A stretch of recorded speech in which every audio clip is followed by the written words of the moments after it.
खेला तमाम हो। देखो बॉडी से बॉडी के मिल हो गए।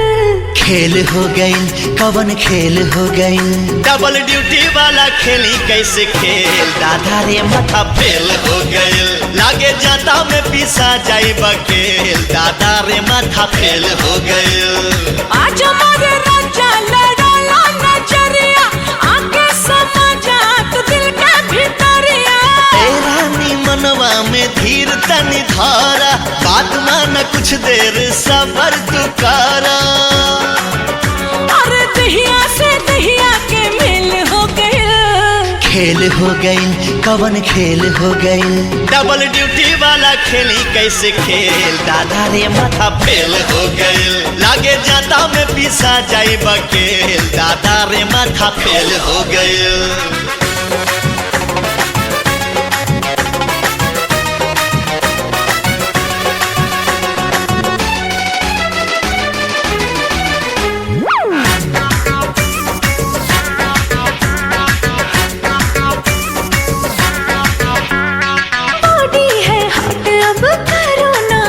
जी इंजन मोहब्बत का करो इसे काट जी।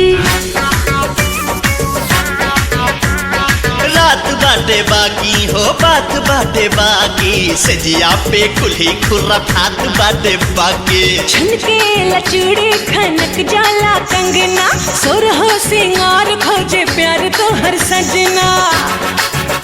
अरे भागला ऐसे जैसे जेल हो गए। खेल हो गई हो कवन खेल हो गई, डबल ड्यूटी वाला खेली कैसे खेल, दादा रे माथा फेल हो गई, लागे जाता में पिसा जाई बकेल, दादा रे माथा रे फेल हो गई।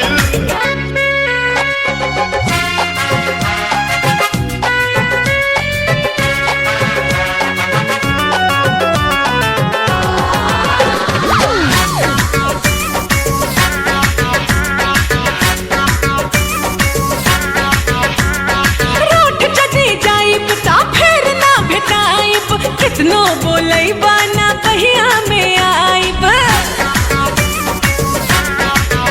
हारू सबूत बहिया में तान ले हब तो होके, किसल के करवा में बांध ले हब तो होके। ना जाने कैसा तू है हसबैंड, बाहों में आ जाओ कर दो ट्रेंड।